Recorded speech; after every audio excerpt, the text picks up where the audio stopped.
আসসালামু আলাইকুম ভিউয়ার্স, আশা করছি সকলেই ভালো আছেন। তো বন্ধুরা, আপনাদের যদি কোনো কাগজপাতি না থেকে থাকে, আপনার দাদা অথবা বাবার কোনো সম্পত্তি যদি থেকে থাকে, কিভাবে খুঁজে বের করবেন আজকের এই ভিডিওটিতে আমি আপনাদের সেই জিনিসটি দেখিয়ে দেব। তো অবশ্যই ধৈর্য সহকারে সম্পূর্ণ ভিডিওটি দেখবেন। একটাই রিকোয়েস্ট থাকবে বন্ধুরা, ভিডিওটি ন্যূনতম ভালো লেগে থাকলে অবশ্যই বন্ধুরা ভিডিওটিতে একটি লাইক দিয়ে চ্যানেলটি সাবস্ক্রাইব করে দিবেন।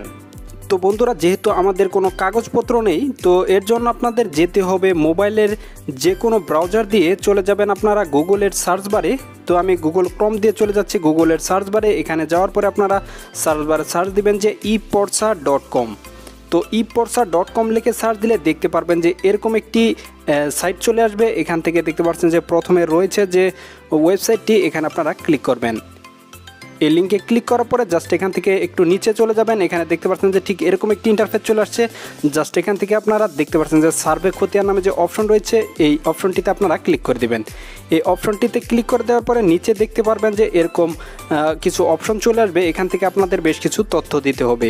তো জাস্ট এখান থেকে দেখতে পাচ্ছেন যে প্রথমে রয়েছে বিভাগ। তো আপনারা আপনাদের বিভাগ সিলেক্ট করে দিবেন। তো আমি দেখিয়ে দিচ্ছি। তো আমি সিলেক্ট করে দিচ্ছি আমার বিভাগ সিলেক্ট করে দেওয়ার পরে জাস্ট পাশেই দেখতে পাচ্ছেন যে জেলা। তো আপনাদের জেলা সিলেক্ট করে দিবেন। তো জেলা সিলেক্ট করে দেওয়ার পরে নিচে চলে যাবেন। আপনারা দেখতে পাচ্ছেন যে উপজেলা চলে আসছে। এই উপজেলা আপনারা এখান থেকে আপনাদের যে উপজেলাটি রয়েছে সেই উপজেলাটি এখান থেকে আপনারা সিলেক্ট করে দিবেন। উপজেলা সিলেক্ট করে দেওয়ার পরে এখান থেকে দেখতে পাচ্ছেন যে খতিয়ানের ধরন। তো আপনারা খতিয়ানের ধরন এখানে সিলেক্ট করে দিবেন। যেহেতু এখন চলছে বিআরএস খতিয়ান, তো এখানে আমি বিআরএস দিলাম। দেওয়ার পরে জাস্ট নিচে এখান থেকে নিচে দেখতে পাচ্ছেন যে মৌজা। তো আপনাদের যে এলাকার মৌজা রয়েছে সেই এলাকার মৌজাটি আপনারা এখান থেকে দিয়ে দিবেন। তো এখান থেকে খুঁজে বের করে আপনারা মৌজাটি দিয়ে দিবেন। দেখতে পাচ্ছেন যে মৌজা সিলেক্ট করার সাথে সাথে পাশে যে খতিয়ানের তালিকা রয়েছে, এখানে কিন্তু যে সকল খতিয়ান রয়েছে যার নামে সেই নামগুলো কিন্তু এখানে চলে আসছে। তো আপনারা এখান থেকে আপনার যদি পিতা অথবা আপনার দাদার নামে যদি কোনো খতিয়ান থেকে থাকে, অর্থাৎ সম্পত্তি যদি থেকে থাকে, তাহলে অবশ্যই আপনাদের এখানে খতিয়ান চলে আসবে। তো এখান থেকে আপনারা খুঁজে বের করবেন আপনার দাদা অথবা আপনার পিতার নাম। তো এখান থেকে আপনারা খুঁজে বের করার পর এখানে দেখতে পাচ্ছেন যে সিরিয়াল নাম্বার রয়েছে।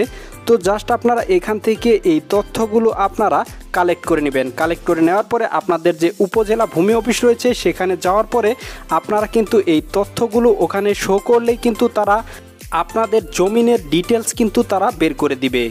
তো কোনো প্রকার কাগজপত্র ছাড়াই কিন্তু আপনারা এভাবে চাইলে খুব সহজে আপনারা আপনাদের দাদা অথবা বাবা নামে জমি আছে কিনা আপনারা কিন্তু এখান থেকে বের করতে পারবেন।